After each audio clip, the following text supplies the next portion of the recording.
Hello crafters, this is Julia from justonemorecard.com, and today I have a big announcement.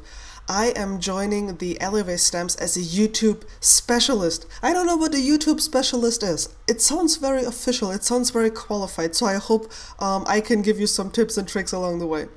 I am going to be using the Monster Mesh stamp set by the Alleyway Stamps, and what we're going to look at today is how to fill out stamps that don't have a lot of detail, like this one right here. That's the one we're going to be using today. I'm starting out by laying out all the acrylic blocks that I need, and I'm going to be using the Memento Tuxedo Black ink. Nowadays there are more inks that work with Copic markers, and I have my standard A2 sized card base right here. There are more inks that work with Copic markers, but when I started out it was basically Memento Tuxedo or nothing. And this ink will not bleed if you use it with Copics. Copics are alcohol-based markers, and usually they make every other ink bleed. There are a few others nowadays, as I said, but I still have this one. I like this one, so I'm going to stick with it. So here we have it, a very simple, basic shape. And now I'm grabbing my Inkadinkado masking paper, and you can see I keep all my scraps in here. Looks kind of chaotic, but it's perfect for occasions like this when I just need a simple, like a tiny little piece. And I'm stamping the same shape right here, and then I'm fuzzy cutting it. And a tip for fuzzy cutting: turn the paper, not the scissors. When I heard that for the first time, I didn't really know what it meant, but you can see here that I keep the scissors in the very same position and just turn the paper. And that helps if you have like slightly curved shapes. And this is a very easy shape. Now I'm putting down the mask onto the shape that I just stamped, so it is protected. And now when I do the rest of my stamping, it will stamp on the mask, but it will not stamp where it shouldn't go. You will see that in a minute. I'm sorry if that doesn't make sense yet. I want to get all my stamping done on this second little monster before I remove the mask, just to make sure I'm not stamping where it's not supposed to go. And you have all these little accessories in the stamp set, different sets of eyes. You could use these here as feet or as hand or maybe even as antenna or something completely different. It's so much fun to create your own monster. Now I'm lifting up the mask using my tweezers here because I didn't want to bend the card to get it off again. And you can see how clean this looks. You really have the impression that one monster is slightly tucked behind the other. That is the magic of masking. I love it. I absolutely love it. Now I'm using this huge eye. I love this huge eye. It's so much fun. It looks like a girl.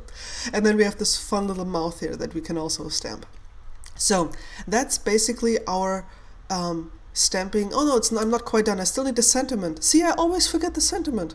And before you start screaming or getting a panic attack, yes, I'm cutting it apart. That's okay. I learned it from Jennifer McGuire. When she says something works, then it does work. We know that. And now I'm able to stamp my sentiment next to the monsters because it would not have fit otherwise. That's why I cut it apart. Okay, now the stamping is done. And now when we look at this, we basically have two simple shapes. And we want to add interest to these shapes. That's the purpose of today's video. So I'm grabbing a pencil. And I know you can hardly see it, and I apologize for that, but I really only want very thin lines here, and I'm adding like stripes to this monster. I hope you can make this out, like just following the movement of the pencil here. And you want somewhat like thin lines, because we will go over them later on with another pen. But if we make the lines with the pencil too intense, and then when we trace over those lines we're not quite precise, we'll have to erase stuff, and then we might run the risk of smearing any ink. So I'm just being very light-handed here. Here I'm drawing circles. There's like, you can draw, everybody can draw a line, but on the other monster, everybody can draw a circle. It doesn't need to be a perfect circle, just vary the sizes and it's going to be fine. And then I'm going to grab my Copic multiliner. I only have a very thin one. I wish I had a thicker one, but this one will work as well. And the Copic multiliner will of course work with Copics and not bleed. That's why I'm using this one. And I'm now tracing the pencil lines. I'm sometimes not entirely precise, but again, that's not a problem because you won't really see the pencil lines later on. And now you can see how simple lines can already add interest to these images. Of course, I'm repeating this with the circles as well, and you can see that my circles are not perfect either, but that's okay, that's not a problem. This is not an art contest, you're supposed to be having fun. So just do whatever makes the most fun to you, alright? So now we're done with the drawing, and now we get to the fun part, which is the coloring. I will be showing you the colors that I'm using in the top left, yes, in the top left corner, and I'm going to speed up the process later on because otherwise it's going to be very boring for you. I'm going to play some music and then come back to you at the end to show you how I'm finishing off the card. Just a word on the coloring. I like to color from dark to light, and I like to color two coats. So I'm putting down the darkest color first, going to the lightest, and then I'm coming back with the darkest to apply a second coat and to intensify the colors. You will see that in the video. And yeah, I hope you're not too bored. I hope you enjoy the coloring, and I will see you on the flip side.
Alright, you're still here? Thank you! Now we're done, and you can see, even though this is Copic-friendly cardstock, it of course bled through. Now I know there's, like for example, Simon says stamp cardstock that doesn't bleed through, but to import it to Germany, it's very expensive, and I guess a lot of you will have Copic-friendly cardstock that also bleeds through. So you think you can't do one-layer cards, but as you can see, I simply grabbed a piece of paper and glued it to the inside of my card. So on the inside, it still looks absolutely clean now, and on the outside it looks like a one-layer card. So I hope this is a little tip that will enable you to use your Copic-friendly paper for one-layer cards, even though it bleeds through. Now for the fun part. I decided that these monsters need googly eyes, because they are fun, they're so much fun. Of course the eyes are already so much fun, the eyes that we stamped, but the googly eyes just add a little bit of like action to the card. It's unexpected and it's really funny. Now you could stop there. You don't need to go on, you could stop right there, but I decided to grab my white gel pen and add some detail to the card. And since we used circles here, I am just holding my pen somewhat vertical, or as vertical as I can, and just add dots around the green circles here. Nothing else, just simple dots. There's no skill required. Everybody can do this. Everybody can be successful with this. And for the other monster, I like to do a dot pattern. And what I like to do here is I put down 3 larger dots and then fill in the space with the smaller dots. I feel that gives it a feeling of more randomness than if you would have dots that are all the same size. The all same size dots work on the other monster, but here I feel the random pattern works better. And that is the finished card. And I'm going to shake the ice a little bit for you. I hope that doesn't make you seasick or something. But I just like the interaction that you get. You just want to shake the card and see the ice move. That's just so much fun. Here's a close-up of the monsters, of the coloring, the accents we added with the white gel pen, and of course the fun eyes. And here is a look at the entire card. You can see I also added a few sequins and matching colors for some bling. If you like this video, subscribe to the Alleyway YouTube channel, to my YouTube channel as well, please, and leave me a thumbs up. Thank you so much and see you again soon. Bye!